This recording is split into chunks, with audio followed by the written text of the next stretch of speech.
न चमार है, न धारक है, न वाल्मीकि है, न जाट है, न ठाकुर है, न गुर्जर है, न हीर है। हम सब किसान और मजदूर हैं। सबसे पहले तो मैं लोगों को धन्यवाद देना चाहता हूं, क्योंकि जीत की खुशबू आने लगी तब में। सिर्फ खुशबू आई है, हलवा मिलिया नहीं है तक है। पैक पूत गलन लग गए थे, खुशबू आने लग जाकर।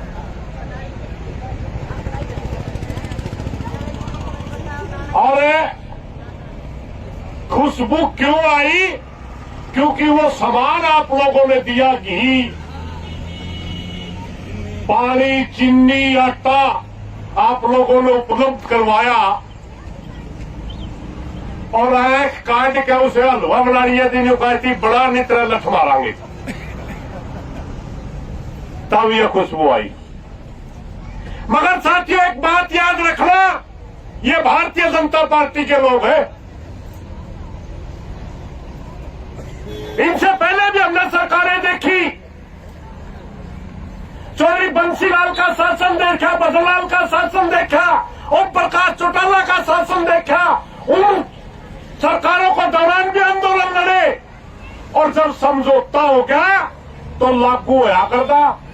मगर खट्टर साहब है, सब तय बड़ा हथियार यूं ले है, जंदे मांझे और फिर झूठ बोल के टरका दे। सब तय बड़ा का उदाहरण देगा कर्मचारी अगला है। 8 साल हो गए इनकी लड़दिया में, आए केड़ा मीटिंग हुआ है, आए केड़ा समझौता हुआ है, मन रहा कदे ही नहीं, लागू कदे नहीं हुई। दूसरा उदाहरण वाला किसानों का है।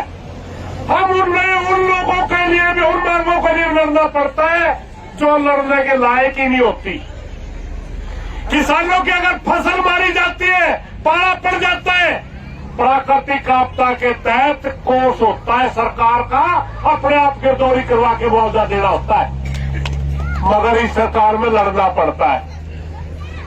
ज्यादा बारिश होगी, फसल मर गई, कानून के तहत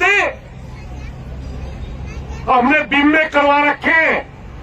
कानून के तहत बीमा कंपनी में वहां जाकर के फसल का मुआवजा करके बीमा देना होता है, मगर ये नहीं देते, हमें लड़ना पड़ता है। यानी मैं आप लोगों को सिर्फ 2-3 बातें इसलिए बता रहा हूं साथियों कि इनको ऊपर गला विश्वास ना करियो। इनके ऊपर विश्वास करने का मतलब है अपने साथ, खुद के साथ धोखा करना। आप लोगों ने पिछला संघर्ष भी देखा, 34 दिन धरने पर बैठने के बावजूद मीठी गोली देकर खा दिए, जो चूसने में बड़ी अच्छी लगी, मगर बाद में उसका इतना कड़वापन आया कि इस पर पूरे गांव को ही बर्बाद करने पर तुल गए लोग। अच्छी बात है आपकी बातें चल रही है, अच्छी बात है, क्योंकि दुनिया के अंदर ऐसी कोई समस्या नहीं होती जो बातचीत से हल नहीं होती। बातचीत से ही समस्या के समाधान होते हैं। मगर बेईमान निकले, बेईमान ने तो बात करनी पड़ा करे। मैं यहां बैठा था, मान साहब बोल रहे थे, एक बात कह रहे थे, जाति धर्म के ऊपर में हमारे को बांट दिया जाता है। भाई ये नहीं बांटते, हम बांटा। ये तो क्या कहेंगे, सारी को नहीं मानते, या क्या तो मान रहा।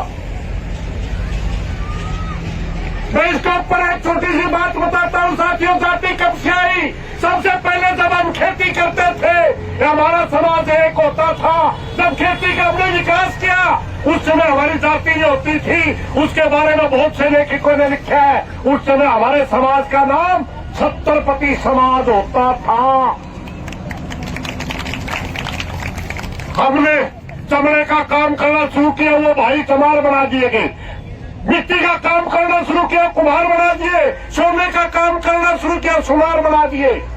और गुर्जर जाट का तो मामला थोड़ा सा था, कट्ठे टांगड़ पाड़ा कर दे, जिसने कहे रख ली वो गुर्जर रह गया, जिसने उसके बाछड़े जोड़ के हड़बा दिया जाट बन गया। इतना फर्क था।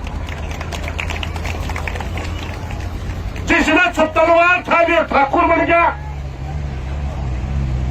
हमारा कोई अंतर ही नहीं है, ये बकवास है सारी।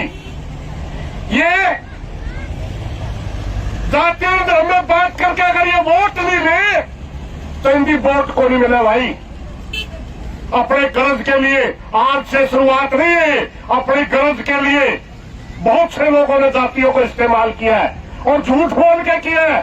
हमारा डूम भाई मिरासी होया करे ना, एक कहा अपने ती लेन का मारा रुका कहा राजा तेरे सोने के मंदिरे देखे कदे सोने के मंदिरे लेन खातर कराया करा भाई। जात का नाम है वोट लेन खातर करा।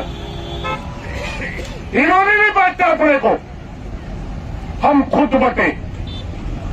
जब हमारी समस्या साध रही है, जब हमारा काम एक है, जब हमारा रहन सहन एक है, जब हमारी संस्कृति एक है, जब हमारी भाषा एक है, तो हम क्यों मुकाबला का भाई? ये हमारा काम है, हम लाला का। अगर एक बार हमने इनको मुंह तोड़ जवाब दे दिया और सही मौके पर बोल दिया कि हम न चमार है, न धारक है, न वाल्मीकि है, न जाट है, न ठाकुर है, न गुर्जर है, न हीर है, हम सब किसान और मजदूर है। तो ये कह रहे छोड़ देंगे भाई हम कुआरे। और ऐसे सारे तो कोई पंडित जी बैठा होगा, बुरा ना मानिए, हमारे तो ब्राह्मणा नहीं, ब्राह्मण को मानते हो। तो आरएसएस के प्रमुख के ऊपर एक शर्त है कि सिर्फ चित्त पावन ब्राह्मण उसका अध्यक्ष हो सकता है। हमारे तो ब्राह्मण भाई हमारे गलत खेती करनी है, हमारे मंदिरा में बैठे हैं, हमारा भाईचारा निभावे है, परमात्मा का राम का नाम ले रहे हैं, मंदिर का मैं भाई झाड़ू पोछा करते हैं और गांव बड़े भाई के एक एक पीपा अनाज का दे दे फसल पे। हमारा तो यूं बुआर है, हमने तो बेड़ा नहीं चित्त पावन की बीमारियों है। भाइयों ये जातिवाद का जो मामला है बहुत लंबा नहीं चल सकता। अगर समाज में विकास करना है, अगर देश को आगे ले जाना है, मात्र दो चीजें होती है इसके अंदर। अगर किसी देश में आगे बढ़ना है, उसके अंदर कानून व्यवस्था का राज हो, उसकी जनता की एकता हो और अपने देश को आगे ले जाने के लिए उसमें एक नई सोच हो, यही होता है विकास का पैमाना। और हम अपने देश से प्रेम करने वाले लोग हैं, हम अपने देश को आगे ले जाकर जब देखना चाहते हैं। जाति और धर्म के ऊपर बात करके जब हमारे देश के अंदर ऐसी ताकतों का शासन आया जिसने जाति और धर्म की बात करी, उसी समय हमारे देश को नुकसान हुआ है, फायदा नहीं हुआ। इसलिए साथियों, कोहली साहब ने कहानी बताई थी, पंचतंत्र में है वो कहानी, चिड़िया मारी काग मारी। उसी तरह मैं छोटी सी मैं बात ही बताना चाहूंगा, वो पंचतंत्र की नहीं है। एक गांव में कोई साधु रहता था और उसके साथ एक आस्था जुड़ गई गांव की कि जब भी इस गांव को बारिश की जरूरत होगी यह साधु नाचेगा और इसके नाचने से परमात्मा राजी होकर बारिश करेगा। दो चार पढ़े लिखे नौजवान आगे कि अगर नाचने से बारिश होती है तो साधु के गला सूत्रा नाचा, हम भी नाचांगे। दो चार बच्चा ने नाचना शुरू करा, घंटे नाचे, 2 घंटे नाचे, 5-4 घंटे नाचे, परमात्मा ने थोड़ी सुननी थी। वो कहने लगे यार भाई नाचने तो राम बरसे तो मारे नाचना गरीब बरसे, बाबा क्या कर देगा ऐसा, बाबा नाच दो। बाबा ने चलो ठीक है तो सीख लिए। बाबा नाचन लगे, 1 दिन निकला, 2 दिन निकला, 3 दिन निकला, बाबा नाचे गया, परमात्मा ने आए का बरसना पड़ा। तब वो बच्चे कहने लगे जी हम यूनिवर्सिटी के अंदर पढ़ के आए हैं, बहुत पढ़े लिखे बालक है, सारे पीएचडी कर रहे हैं, आपके अंदर ऐसी कौन सी कला है? या तो आप मौसम के अच्छे जाता है कि बारिश को पहचान लेते आके दोबारा।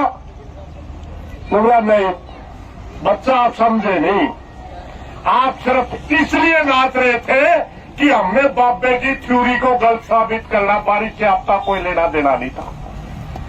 और हम परमा बाबा ने बताया, मैं इसलिए नाच रहा था कि मैं परमात्मा को कह रहा था, हे परमात्मा, या तो बरस से मैं नाचता नाचता मरूंगा, तेरे से रहूंगा।